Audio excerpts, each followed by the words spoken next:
Massimo Bordin è vice sindaco di Montegrotto Terme assieme a Enrico Panzarasa, l'ideatore di Penna e Criticone. Un'opinione, vice sindaco, di questa iniziativa? Ma è bellissima, è un'iniziativa molto bella, è un'iniziativa che vedo molto apprezzata anche dagli ospiti che ci sono e speriamo che vinca sicuramente il migliore.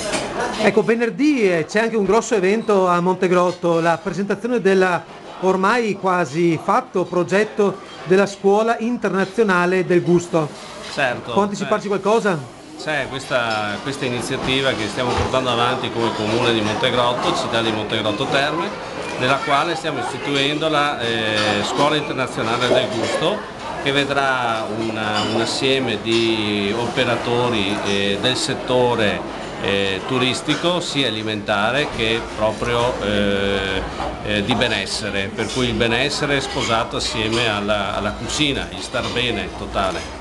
Ecco, questo si terrà presso il Museo del Vetro venerdì mattina. Sarà nel Museo del Vetro venerdì mattina alle 10, comincerà e sarà la prima di una lunga serie, speriamo, di iniziative che porteremo avanti.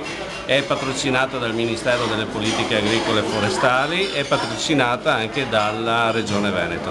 Bene, e allora arrivederci a venerdì e grazie della partecipazione. Grazie a voi.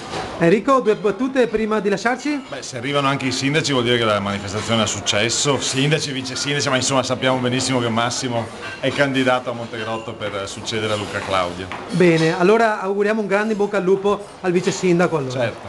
Bene, grazie. Ciao.